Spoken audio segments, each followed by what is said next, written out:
कळून बघताना धन्यवाद तुम्ही दोघांनी आमच्याशी चर्चा केल्याबद्दल. आणि यानंतर एबीपी माझाची संपादकीय भूमिका मांडतायत आमच्या कार्यकारी संपादक सरिता कौशिक. सरिता. धन्यवाद पूर्वी. शिंदेचे आमदार, मग ते अब्दुल सत्तार असो किंवा संजय गायकवाड की मग संजय शिरसाट, हे भाजपाबद्दल गेल्या 2 दिवसात बरंच बोलून गेलेत. आता ही सगळी माणसं एकनाथ शिंदेंच्या शब्दापलीकडची नाहीत. त्यात ही सगळी मंडळी वैयक्तिकरित्या राजकारणातील मुरब्बी आहेत. त्यामुळे कधी काय बोलावे हे जसं त्यांना कळतं, तसंच कधी काय बोलू नये हे सुद्धा त्यांना तेवढंच कळतं.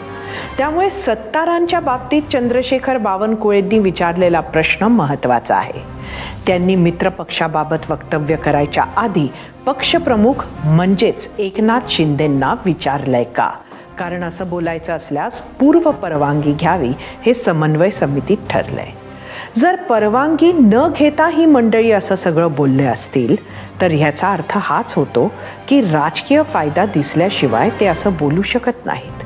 त्यामुळे शब्द यांचे असले तरी भावना नक्की कोणाच्या हा सवाल साहजिकच मनात येतो.